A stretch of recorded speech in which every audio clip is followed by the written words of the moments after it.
राम राम जी। राम राम। राम राम। इस बार गली राम राम। हमारे बीच में हमारे हरियाणा कांग्रेस के प्रभारी, देश की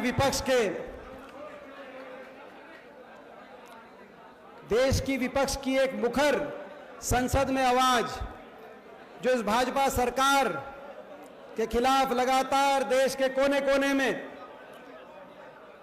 उनकी बात पहुंचती है, उनकी संसद में एक एक तकरीर देश के कोने कोने में गूंजती है। हमारे बड़े भाई आदरणीय शक्ति सिंह गोयल जी, हमारे हरियाणा प्रदेश के भविष्य की आशा, जिनके आपके और हमारे नेता आदरणीय चौधरी भूपेंद्र सिंह हुड्डा जी, हरियाणा प्रदेश कांग्रेस कमेटी के हमारे अध्यक्ष और संघर्ष के प्रतीक आदरणीय चौधरी उदयभान जी, विपक्ष आपके समक्ष, और जय भारत सत्याग्रह के आज इस कार्यक्रम के संयोजक आदरणीय अशोक अरोड़ा जी, आज इस कार्यक्रम के मुख्य आयोजक आदरणीय पूर्व मंत्री और मौजूदा विधायक, हरियाणा के वरिष्ठतम विधायकों में से एक आदरणीय बिशन लाल सैनी जी, हमारे सभी मंचासीन विधायकगण, सभी मंचासीन पूर्व विधायकगण, पूर्व सांसदगण, पिता तुल्य बुजुर्ग नौजवान साथी, जहां तक आवाज जा रही है मातृशक्ति, आज सबसे पहले मैं आप सबको बहुत बहुत बधाई देना चाहता हूं। लगातार कांग्रेस पार्टी के पिछले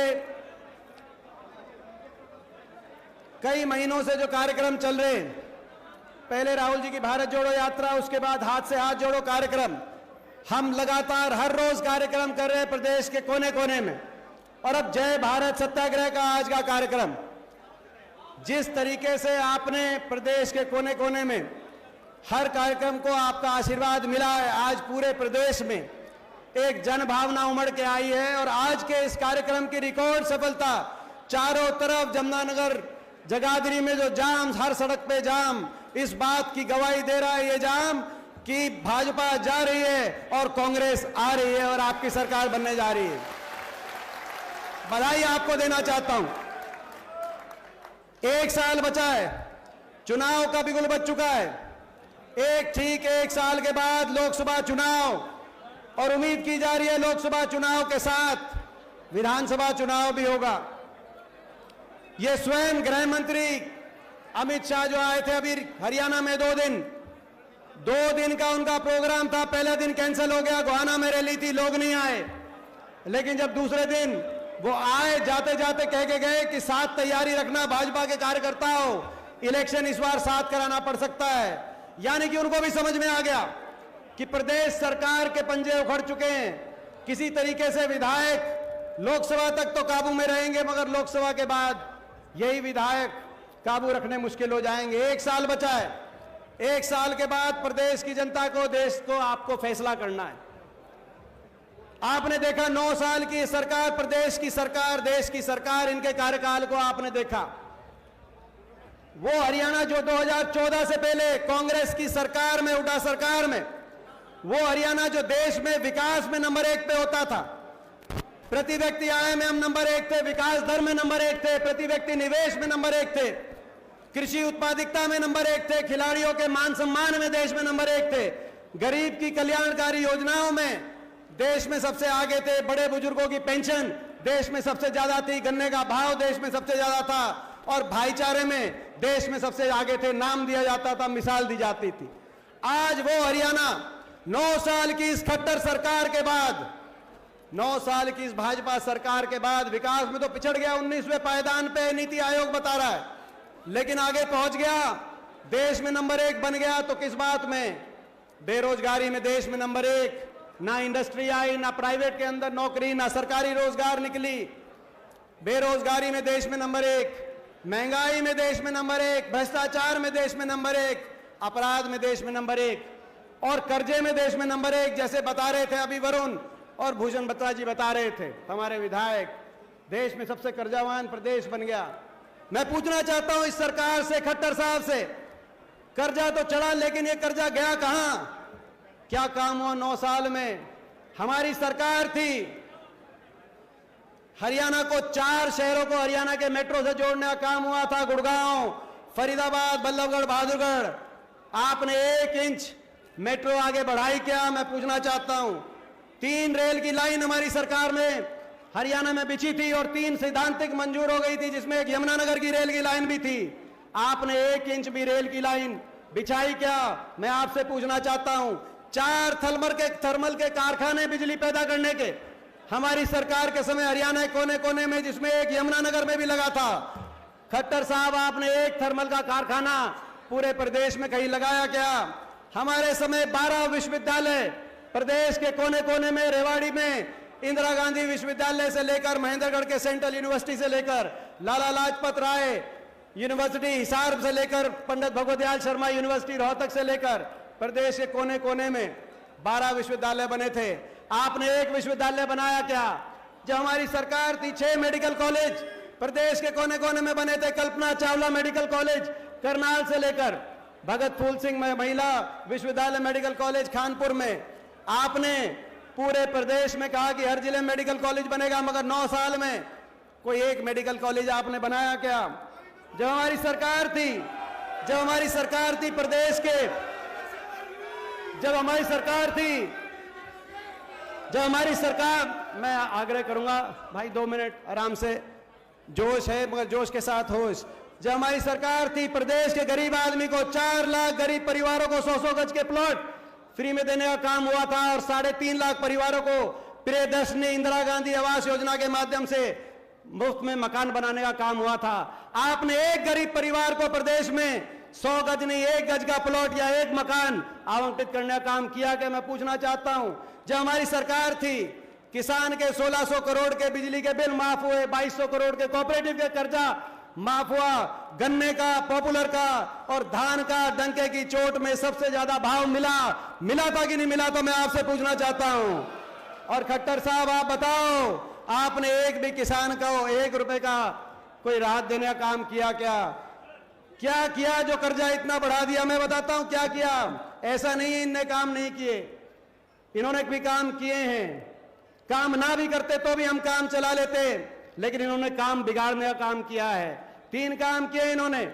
भाई को भाई से उलझाने का काम किया है, धर्म जाति के आधार पर भाई को भाई से का दुश्मन बनाकर अपनी वोट की राजनीति करने का काम इन्होंने किया है।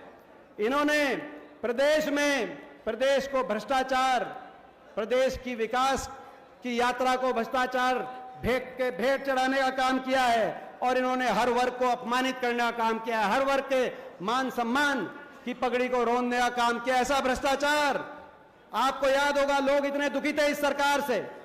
दोबारा सरकार बन गई, मगर मैं शक्ति सिंह जी को बताना चाहता हूं, लोग इतने दुखी थे 2019 में भी इस सरकार को दोबारा नहीं चाहते थे, लोग बदलना चाहते थे। बीजेपी ने नारा दिया 75 पार, दिया था कि नहीं दिया था 75 पार नारा? और जेजेपी ने नारा दिया बीजेपी को करेंगे जमुना पार। एक कहता था 75 पार, दूसरा कहता था बीजेपी को करेंगे जमुना पार। इलेक्शन का नतीजा आते ही दोनों बन गए जमा पक्के यार। बन गए कि नहीं बन गए? प्रदेश में बना दी भ्रष्ट सरकार, प्रदेश में बना दी भ्रष्ट सरकार। जनता कर रही है हाहाकार। और अब कहते हैं जेजेपी वाले, नहीं याद आई है उनको, 4 साल के बाद याद आई है। मैं देख रहा था बयान जेजेपी के संस्थापकों का, उन्होंने कहा कि हमारा मन था कि हम हुड्डा साहब को समर्थन दें। आपने भी बयान पढ़ा होगा, 2-3 दिन पहले बयान आया हुआ है कि हमारा मन था, हम तो हुड्डा साहब को भी समर्थन दे सकते थे। बड़ी जल्दी याद आ गई। 4 साल तक मन की बात मन में थी, मगर जब आज प्रदेश के कोने कोने में हर व्यक्ति के दिल के अंदर हुड्डा साहब का नाम आ गया, हर आदमी की जबान पे हुड्डा साहब का नाम आ गया, और तो आपको आज हमारी याद आ गई, तो आज आपको हमारी याद आ गई। अब कह रहे हैं, मैं बताता हूं क्या हुआ। प्रदेश के लोगों के साथ इतना विश्वासघात, इतना बड़ा विश्वासघात। लोगों को कहा कि 5100 पेंशन पे समझौता कर रहे हैं। मैं पूछना चाहता हूं, आपको याद होगा वो प्रेस कॉन्फ्रेंस दिल्ली में, जेजेपी पार्टी ने कहा 5100 पेंशन पे समझौता हो गया। एक तरफ अमित शाह खड़े थे, दूसरी तरफ खट्टर साहब खड़े थे। मैं आपसे पूछना चाहता हूं बड़े बुजुर्गों से, वो 5100 पेंशन आपकी आ रही है या नहीं आ रही है? 5100 पेंशन का समझौता नहीं था, प्रदेश को लूटने का समझौता था, भ्रष्टाचार की छूट का समझौता था, भ्रष्टाचार के लाइसेंस का समझौता था। और ये केवल हम नहीं कह रहे, प्रदेश का बच्चा बच्चा कह रहा है। और यहां तक कि बीजेपी के, जेजेपी के विधायक कह रहे हैं, नारनौंद के इनके विधायक हैं, दादा गौतम, नाम सुना होगा। दादा गौतम नाम सुना है कि नहीं सुना? दादा गौतम नाम है। हम नहीं कह रहे, वो कह रहे हैं कि प्रदेश की सरकार में ईसा खोपर बढ़ गया, ईसा खोपर बढ़ गया प्रदेश की सरकार में, ईसा खोपर बढ़ गया प्रदेश की सरकार में। खोपर एकला ही सारा जीवन लग रहा है, एकला ही जीवन लग रहा है। क्या जीवन है? खुला भ्रष्टाचार। महकमे इस बात के लिए नहीं बांटे गए, ये प्रदेश की वो सरकार है, महकमे इस बात के लिए नहीं बांटे गए कि किस महकमे से कैसे लोगों का काम हो। महकमे इस बात के लिए बांटे गए किस महकमे से ज्यादा मलाई खाई जाए, कैसे प्रदेश को लूटा जाए। माइनिंग का महकमा किसके पास जाए, कैसे यमुनानगर की सड़क साफ और माइनिंग के अंदर हिस्सा हाफ, कौन कर रहा है मुझे बताने की जरूरत नहीं, आपको पता है क्या खेल चल रहा है यमुनानगर के अंदर। भ्रष्टाचार, माइनिंग का महकमा किसके पास जाए, शराब का महकमा किसके पास जाए, एक्साइज टैक्सेशन का महकमा किसके पास जाए, और कौन सा खोपर सरकार में बढ़ के पूरा जीम जाए, ये समझौता था। और अब हमारी याद आ रही है, अब हमारी याद आ रही है, जब लोगों ने आपको रिजेक्ट करा तो अब याद आ रही है कि मन था। लेकिन इस विश्वासघात का जवाब, वोट की चोट से लोग विश्वासघात का जवाब देंगे।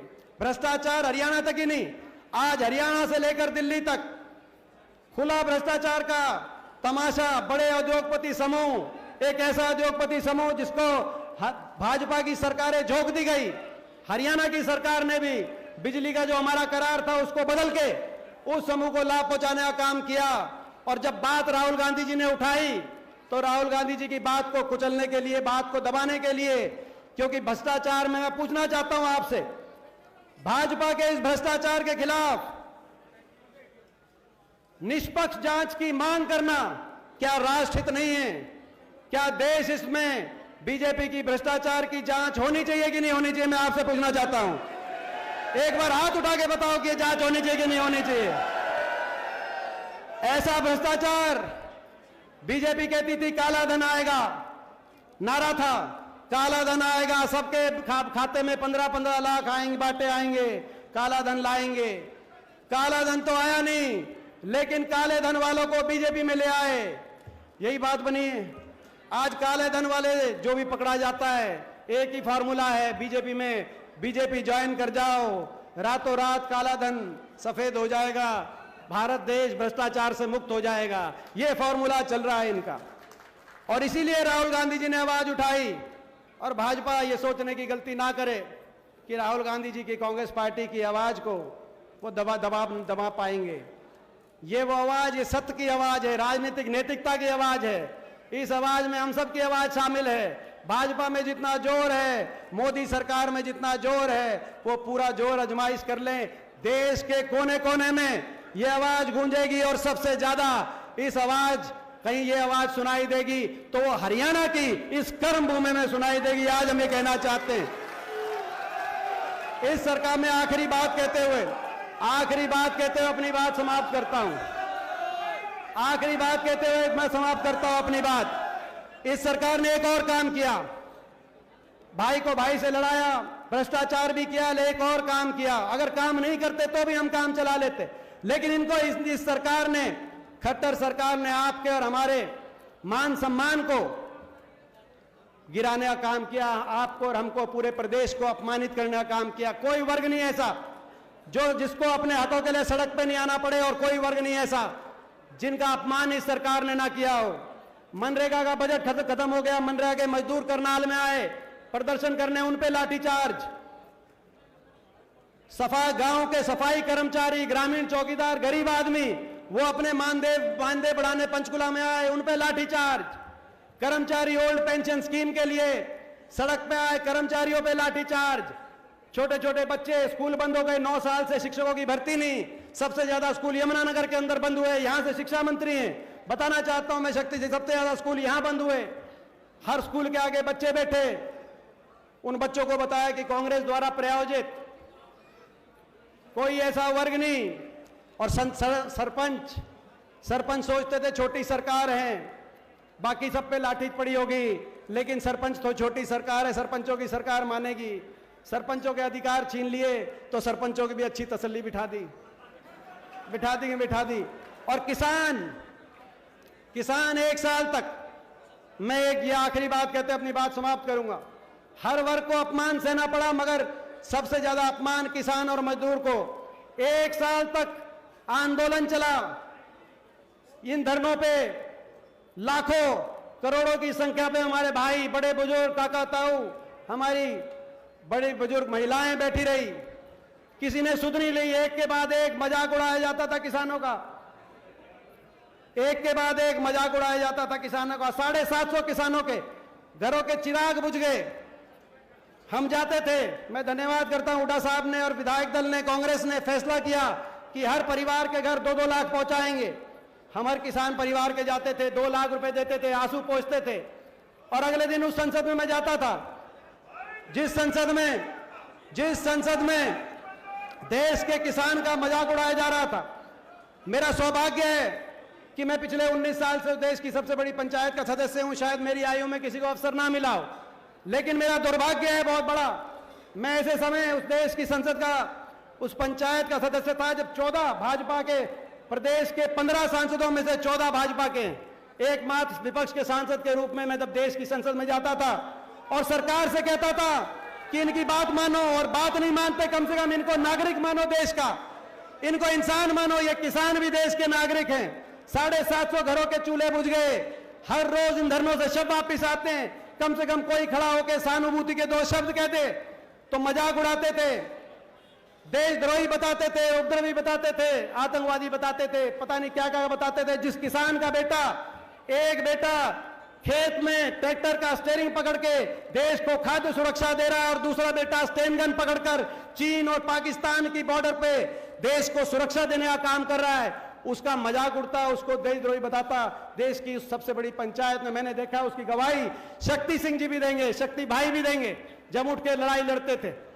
आज ऐसी सरकार जिसने हर वर्ग का अपमान किया, प्रदेश को विकास की पटरी से उतार दिया, प्रदेश के नौजवान को देश में सबसे ज्यादा बेरोजगारी की तरफ धकेल दिया। मैं आप सबसे पूछना चाहता हूं, इस सरकार के खिलाफ 1 साल बचा है। इस सरकार को बदलने के लिए, हरियाणा खुशहाली, भाईचारे, विकास के रास्ते पे लाने के लिए ये लड़ाई हम लड़े कि नहीं लड़े, मैं आपसे पूछना चाहता हूं। मैं आपसे पूछना चाहता हूं, जो संसद के अंदर मैंने अकेलापन महसूस किया होगा, इस लड़ाई में आप, हमारा कांग्रेस पार्टी को इस लड़ाई में अकेलापन तो महसूस नहीं होगा। हरियाणा में आप साथ मिलेगा कि नहीं मिलेगा, मैं पूछना चाहता हूं। एक बार सारे हाथ उठा के बताओ कि इस लड़ाई में आपका साथ मिलेगा। आपका बहुत बहुत धन्यवाद।